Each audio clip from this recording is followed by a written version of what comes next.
السلام علیکم ورحمۃ اللہ وبرکاتہ۔ پہلے بھی ہم نے پورٹل سیریز میں ڈائمینشنز کے بارے میں بات کی تھی، اور آج ہم بات کریں گے ایک ایگزامپل سے کہ حضور اکرم صلی اللہ علیہ وآلہ وسلم کے لیے اللہ عز و جل نے ڈائمینشنز کو کھول دیا تھا۔ آپ صلی اللہ علیہ وآلہ وسلم زمین میں رہتے، چلتے پھرتے، لیکن اور ڈائمینشنز میں موجود مخلوق کو دیکھ لیتے۔ مثال کے طور پہ جنات، آپ کا جنات کو دیکھ لینا۔ اسی طرح بعض روایات میں آتا ہے کہ شیاطین جو ہے انہیں بھی آپ نے دیکھا، اور آپ نے شیطان کو پکڑا بھی لیکن چھوڑ بھی دیا، وہ بھی بڑی تفصیل ہے، ہم پہلے بیان کر چکے ہیں۔ اسی طرح حضور صلی اللہ علیہ وآلہ وسلم کا ملائکہ یعنی فرشتوں کو دیکھ لینا، اور دوسرے لوگ جو اسی محفل میں مجلس میں بیٹھے ہیں ان کا نہ دیکھ پانا، یہ اللہ عز و جل کی طرف سے خاص معاملات ہوتے ہیں۔ اور اسی طرح ایک ہی ڈائمنشن میں رہتے ہوئے حضور صلی اللہ علیہ وآلہ وسلم وہاں موجود ہوں لیکن کفار کا حضور کو نہ دیکھنا۔ آپ کو یاد ہوگا سیرت النبی صلی اللہ علیہ وآلہ وسلم کے ضمن میں ہم نے ایک واقعہ پڑھا تھا کہ جب تبت یدا ابی لہب وتب نازل ہوئی سورہ مبارکہ، تو ابو لہب کی جو بیوی تھی، جو حضور صلی اللہ علیہ وآلہ وسلم کی چچی تھی، اسے بڑا جوش آیا، بڑا جلال آیا کہ میں آج نہ چھوڑوں گی، میرے شوہر کے بارے میں ایسی آیات نازل ہوئی ہیں۔ تو آپ کو پتہ ہے نا، سل بٹا ہوتا تھا پرانے زمانے میں، کہ ایک سل ہوتی تھی اور اس کے اوپر ایک بٹا ہوتا تھا جس سے مسالے پیسے جاتے تھے۔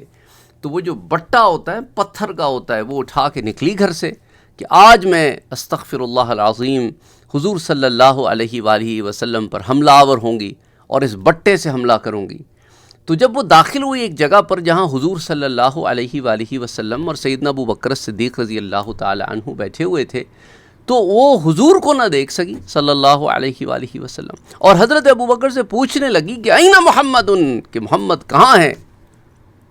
حضرت ابو بکر صدیق رضی اللہ تعالی عنہ جو ہے، ان پر یہ بات بڑی حیرت میں آئی کہ حضور یہیں بیٹھے ہیں اور یہ دیکھ نہیں سکتی، کہ اللہ نے اس عورت اور حضور کے درمیان آڑ پیدا فرما دی تھی صلی اللہ علیہ وآلہ وسلم، اور اس عورت یعنی حضور کی چچی کے درمیان ایک آڑ پیدا فرما دی تھی کہ وہ آپ کو نہ دیکھ سکتی تھی، اور حضور وہیں بیٹھے تھے اور حضرت ابو بکر صدیق آپ کو دیکھ سکتے تھے۔ تو یہ اللہ کی طرف سے معاملے ہوتے ہیں۔ اللہ سبحانہ و تعالی ہی معجزات کو ظاہر فرماتا ہے اپنے انبیاء کے ہاتھ پر، اور اگر معجزات کو اولیاء کے ہاتھ پر ظاہر فرما دے تو ان کو کرامت کہتے ہیں۔ بہرحال اسی طرح ایک معجزہ ہے، لیکن ملٹیپل ڈیمنشنز کا ٹریول بھی اس میں چھپا ہوا ہے۔ حضرت عبداللہ ابن عباس رضی اللہ تعالی عنہ اس کے راوی ہیں، قال خسفت الشمس علی عہد رسول اللہ صلی اللہ علیہ وسلم۔ ایک مرتبہ حضور صلی اللہ علیہ وآلہ وسلم کے عہد مبارک میں سورج کو گرہن لگ گیا، سولر ایکلپس جس کو آپ کہتے ہیں۔ فصلہ تو حضور صلی اللہ علیہ وآلہ وسلم نے ہمیں نماز کسوف پڑھائی۔ اس کے بعد ہوا یہ کہ صحابہ نے عرض کیا کہ یا رسول اللہ صلی اللہ علیہ وآلہ وسلم، ہم نے دیکھا رأیناک تناول شیئا فی مقامک ثم رأیناک تکعکعت۔ تو انہوں نے کہا کہ آپ صلی اللہ علیہ وسلم کو ہم نے دیکھا کہ آپ اپنی جگہ پر کھڑے کھڑے کوئی چیز آپ نے پکڑی، پھر ہم نے دیکھا کہ آپ کسی قدر پیچھے ہٹ گئے۔ تو ایک بڑا عجیب سا معاملہ تھا۔ تو حضور صلی اللہ علیہ وآلہ وسلم نے ارشاد فرمایا، فقال انی اریت الجنہ، میرے رب تعالی نے مجھے جنت دکھائی، تو مجھے جنت نظر آئی تھی۔ یعنی حضور دنیا میں کھڑے ہیں لیکن دیکھ جنت میں رہے ہیں، اور جنت اس کائنات سے ماورا ہے، اس کائنات سے الگ ہے، کائنات کا حصہ نہیں ہے، یہ اس یونیورس کا حصہ بھی نہیں ہے اور ساتوں آسمانوں کا حصہ بھی نہیں ہے، اس سے علیحدہ ہے۔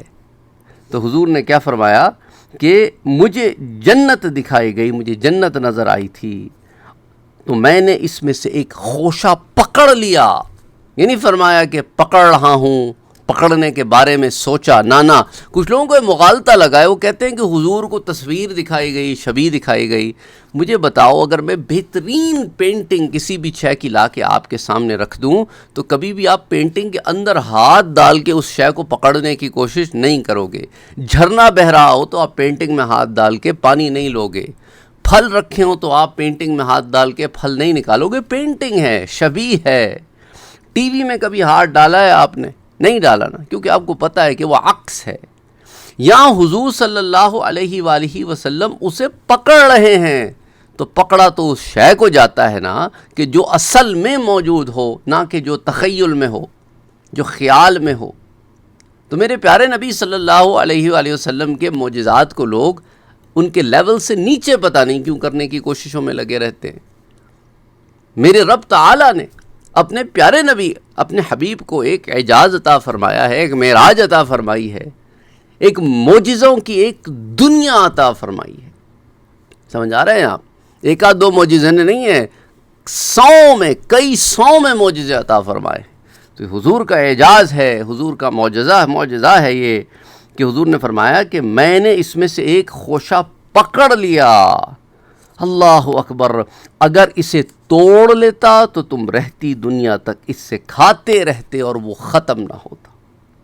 وَلَوْ أَخَذْتُهُ لَأَكَلْتُم مِّنْهُ مَا بَقِيَتِ الدُّنْيَا، لیکن کیوں نہیں توڑا؟ اس کی وجہ یہ تھی کہ اگر توڑ لیتا اور تمہارے لیے رزق کا سامان ہو جاتا کہ قیامت تک کھاتے رہتے تو محنت ہی نہیں کرتے۔ تو حکمتاً نہیں لے کے آیا، کیونکہ جنت کی کوئی شے کو ختم نہیں ہوتی نا، جنت کی کوئی بھی چیز ختم نہیں ہوتی، تو وہ ہمیشہ رہتی تمہارے پاس، تو حکمتاً تمہیں عطا نہیں کی۔ اور یہ جو روایت ہے نا میرا بھائی، یہ متفق علیہ روایت ہے، اسے امام بخاری بھی صحیح میں روایت کرتے ہیں، کتاب صفت الصلاح میں حدیث نمبر 715، اور پھر اسے کتاب الکسوف میں بھی روایت کرتے ہیں، حدیث 1004، پھر کتاب النکاح میں بھی اسے روایت کرتے ہیں، حدیث 4901، اور پھر امام مسلم بھی اسے صحیح میں کتاب الکسوف میں روایت کرتے ہیں، حدیث 904۔ علاوہ ازیں سے امام نسائی السنن میں روایت کرتے ہیں کتاب الکسوف میں، اور اسی طرح امام نسائی سے سنن الکبریٰ میں بھی روایت کرتے ہیں، اور امام مالک اسے الموطا میں روایت کرتے ہیں، امام احمد بن حنبل اسے المسند میں روایت کرتے ہیں، اور ایک سے زائد مرتبہ روایت کرتے ہیں امام احمد بن حنبل بھی، جیسا امام بخاری نے بھی اسے ایک سے زائد مرتبہ روایت کیا تھا۔ جیسا کہ میں نے آپ سے پہلے بھی عرض کیا ہے کہ بعض روایتیں امام بخاری نے ایک سے زائد دفعہ روایت کی ہیں، کیونکہ اسی ایک ہی روایت سے مختلف مسئلے نکلتے ہیں، تو مختلف بابوں میں انہیں روایت کیا ہے، کبھی ایک ہی کتاب کے مختلف بابوں میں اس روایت کو جمع فرمایا، جیسا کہ ہم نے کل بھی ایک روایت پڑھی تھی، اس میں بھی یہی معاملہ تھا۔ اچھا، علاوہ ازیں اسے امام ابن حبان نے بھی اپنی صحیح میں روایت کیا ہے، اور اسی طرح مصنف عبد الرزاق میں بھی آتی ہے، امام بیہقی کی السنن الکبریٰ اس میں بھی یہ روایت آتی ہے، اور امام شافعی نے بھی اسے السنن المأثورہ میں روایت کی، حدیث 47۔ تو کہنے کا مقصد یہ ہے میرے بھائیوں اور میری بہنوں کہ میرے پیارے نبی صلی اللہ علیہ وآلہ وسلم کو علم بھی اللہ سبحانہ وتعالی نے تمام مخلوقات میں سب سے زیادہ عطا فرمایا ہے، اور حضور کا ڈائمینشنل ٹریول جو ہے وہ اس طرح اتنی پیاری مثال ہے کہ سارا جسد یہاں ہے اور ہاتھ جنت میں پہنچ گیا ہے، اور حضور نے اس خوشے کو پکڑ بھی لیا ہے۔ سبحان اللہ، یعنی ایک ایسی شے ہے جس کو الفاظ بیان نہیں کر سکتے اور ذہن بھی اس کو کمپریہینڈ نہیں کر سکتا۔ ایسا اعجاز ہے، ایسا معجزہ ہے، یعنی ہم بیان کر رہے ہیں لیکن عقل دنگ ہے کہ ایسا کیسے ہو سکتا ہے، پر ایمان ہے، دل کہتا ہے ایسا ہی ہے، ایسا ہی ہے۔ تو بہرحال اللہ سبحانہ وتعالی آسانیاں پیدا فرمائے، آمین۔ اللہم صلی علی محمد وعلی آل محمد صلی اللہ علیہ وآلہ وسلم۔